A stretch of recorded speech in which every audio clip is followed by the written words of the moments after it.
Saturday night was Bosco Geers Oswego County Federal Credit Union Track Championship night, and in the Pathfinder Bank SBS division, it would come down to be a battle between Kreig Heroth in car number 04 and this man, your defending Pathfinder Bank SBS Series champion, Mike Bond. Each would win their qualifying heat races, which meant it would come down to this: 30 laps, 10 points the difference. Heroth would start 8th, Bond would start 9th. And up there on the front row, it was John Tesserario in the 47 machine. He would be your 2012 Pathfinder Bank SBS Series Rookie of the Year to his outside.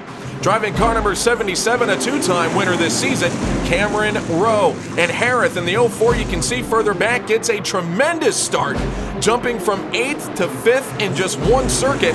And early on up front, it would be Rowe jumping out into the race lead with Jack Patrick working the high side of the 47 of John Tesserario as well. But further back, Heroth trying to extend his lead over Mike Bond to try and steal this Pathfinder Bank SBS Series title. He was 37 points down just 2 weeks ago. Now he is working his way to the inside of Jack Patrick to move into the runner-up position. And now trying to chase down the 77 machine of Cameron Rowe.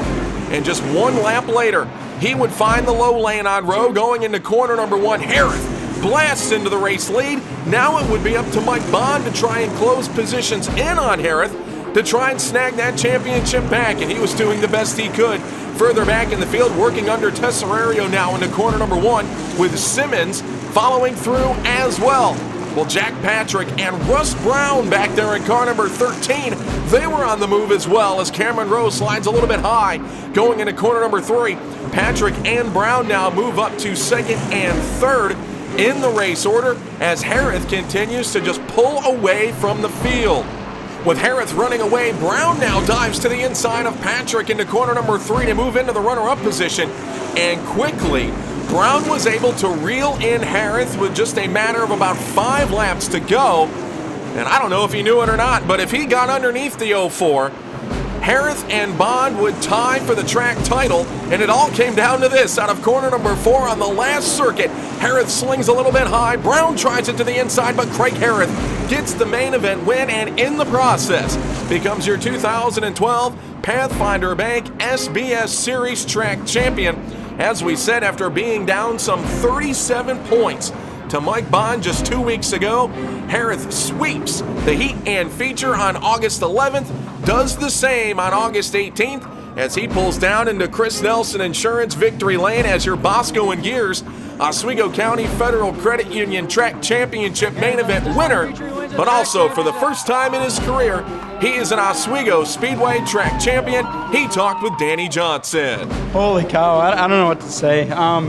Boy, the car was wicked good. I came in after the heat. It was a little free, and car owner Doug Susi, we were changing a bunch of stuff, and he goes, "Man, what are you doing? You know, you don't want to kill yourself before we start." And I knew if we can get the car snug enough, it would be good up top at the start, and we did exactly what we had to do. And these guys put a hell of a race car under me every week. I can't get over it, you know? Yeah, the car's pretty good. It's a brand new car, and we're just here testing for Classic. And congratulations to Kreig and those guys. They did a heck of a job all year, and they're a good champion. Yeah, it's a real good piece. Like I said, it's a whole new design and stuff. We changed some stuff trying to get them better so these guys get faster. And I don't know, it's off a little bit, but it is fast. It's a good race car. So all in all, it was a good night, good test session. So hopefully we'll be back here in Classic weekend. Yeah, we finally got the car running good here at the end of the year. I want to thank all my sponsors, Longley Dodge, Van Lewis Septic, Red Baron Pizza, Chakowski Collision for all their help this year. My crew, Don, Jody, girlfriend Lori, Lauren, Chaz. It's been a rough year, but we finally got the car running pretty good. And thought we could have had one tonight, but Kreig beat us to the front. He was a little more hungry than we were tonight, obviously. Good for him, you know, my hat's off to them. Good year for him, and we'll come back for the Classic and hopefully get a win here. The final order in the drivers' standings would see Heroth with a 6-point edge over Mike Bond. Andrew Schartner, Jason Simmons, and Rob Pullen would round out your top 5 in the 2012 season championship. Oswego Speedway Speedway, home of the Supermodifieds known as the Steel Palace. This Labor Day, join a party unlike any other. Budweiser International Classic Weekend. 3 giant nights of racing. Friday, for the first time ever, the Dirt Sportsmen take on the Steel Palace. Saturday, it's the ISMA Supermodified Super National and the Bud Light SBS Classic. Sunday, the Budweiser International Classic 200 for Novella's Super Modified. Tickets are on sale now, August 31st through September 2nd. Oswego Speedway. Saturday night, the track championship battles continued in the Novella's Super Modified division between 4-time champion Otto Sitterly driving the John Nicotro-owned car number 7, and this man, Pat Lavery, in the Lighthouse Lanes, car number 22, looking for his first track championship and first Oswego Speedway Super Modified feature win, trying to sew up that title for Bob Hofer and Bill Samuels. And Lavery would be the first driver on track in heat race action between the two. Disappointing, only a 5th place finish, gaining only 7 points. Team 22 disappointed after this one, but little did they know the trouble that Otto Sitterly was going to run into in heat race number 2. Otto in car number 7 trying to work his way through the field early on. Michael Muldoon spins out of turn 4.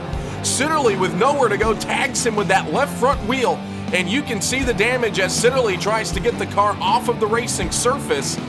Ends up stopping on the hot pit lane just inside of corner number 4. The tow truck has to come down, brings Sitterly back to his pit lane. He would not finish his heat race. An 8th place finish for Sitterly. So Lavery would gain 3 points in the championship battle, cutting the lead now down to only 8 for the feature event as Sitterly begins to make repairs. Lavery wonders what his fate will be coming up here in that 50-lap main event. But when that race got underway, it was Brandon Bellinger and Dave Danzer up there on the front row.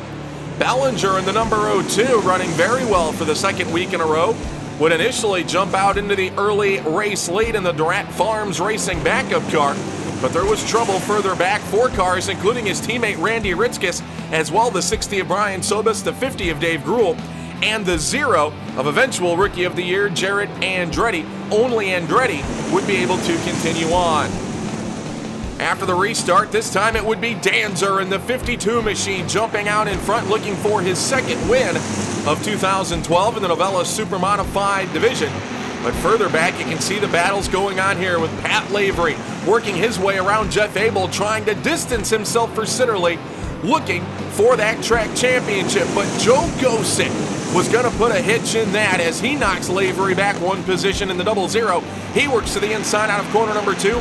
Mike Barnes, your winner from 1 week ago, he would eventually slide on by Lavery as well. Gosick now to the inside of Danny Connors into corner number 3, moving into position number 3.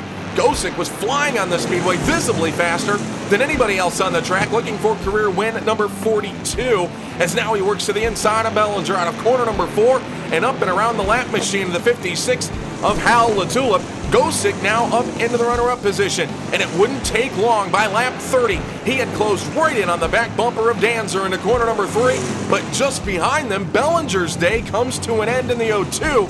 He would refire, get back out onto the speedway, but 2 weeks in a row, a great run for Brandon Bellinger comes to an end. On the restart, Gosick, as everybody figured he might, finds the inside. Going into corner number 1 to take the top spot, he would run away with the victory in this one.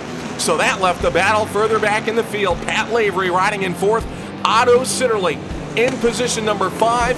Sitterly would eventually find the back bumper of the 22. He would stay glued to it for the remainder of the event. Sitterly would pull down his 5th career Oswego Speedway Track Championship, finishing 1 spot behind Lavery in the feature order as Joe Gosick streaks across the line for win number 2 on the season and career win number 42 over Dave Danzer, Danny Connors Jr., Lavery, and Sitterly in the John Nicotro Racing car number 7 as Gosick pulls down into Chris Nelson Insurance victory lane. A very happy driver, and the crew doing an outstanding job getting this race car fixed after that devastating accident in corner number 2 earlier in the season, which saw a complete rebuild of the number 00. Gosick climbs out of the roll cage. He chatted with Danny Johnson. It's been a struggle, but everyone's stuck with us. We keep working hard, so pays off, I guess. You win some, you lose some, you know. some nights you hit the setup and some nights you don't. We searched around today and we made some major changes before the main, and the car was there. You know, any good driver can get it done with that kind of car. Well, this has happened quite a few times before. We've won the one before the Classic, and only a few times it's worked out. So we got our work cut out. There's 15 guys to win that race, and we got to be strong at the end, and that's what we'll work for next couple of weeks. Yeah, the car's pretty good tonight. We just missed stagger in the feature. We were way too tight. I mean, I got a little loose coming off floor when Joe got underneath me, and he was long gone. He was in another world tonight.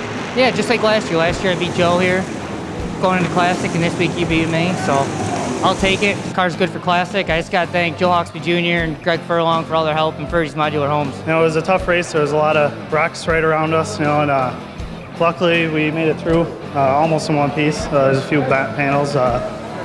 We got to thank all my sponsors: Paul's Big M, PJ's Ice Cream, Top Stitch, Lavery Welding, Shapiro's.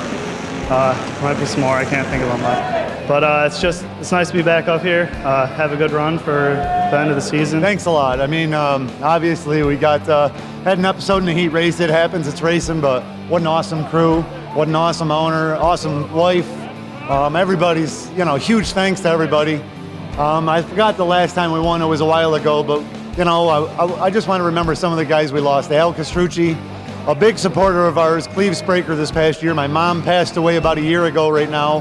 And then we're thinking of Vic Miller and his boys, lost Mikey Woodworth this past week, and we're really thinking about those guys. Well, I mean, I thought we were looking good at the beginning of the heat race. We got a nice start, and then just an unfortunate thing happened there. Luckily, not a real lot of damage, but you know, we just talked about it, and we straightened the axle instead of replaced it. I was really worried about losing the setup on the car if we replaced it, and just all the guys, all the crew, you know, everybody, I can yell at them, say anything I want, and they all got a lot of faith in me. So, you know, Joe Hawksby come over and help, Doug Holmes standing there, excellent motors. So, I mean, it's definitely a team effort. It's just not a single guy doing this deal. At the end of the day, it would be Sitterly's 5th overall Oswego Speedway Track Championship and 4th for John Nicotra. The final super modified standings would see Sitterly with a 5-point edge over Pat Laver in the battle for the title. Joey Payne, Randy Ritzkes, and Joe Gosick would complete the top 5.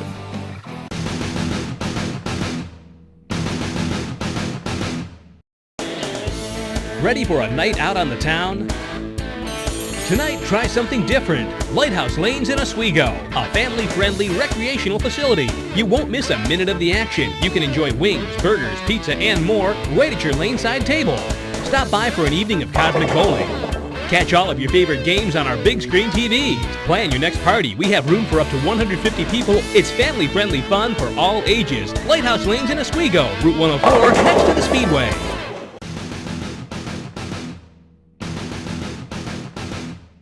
Coming up next at Oswego Speedway this Saturday night, the NEMA Winged Midgets fly back into Oswego Speedway. They will be joined with the NEMA Lights Division as well as the U.S. Legends Car Series. General admission only $15. Racing will start at 6:30 p.m.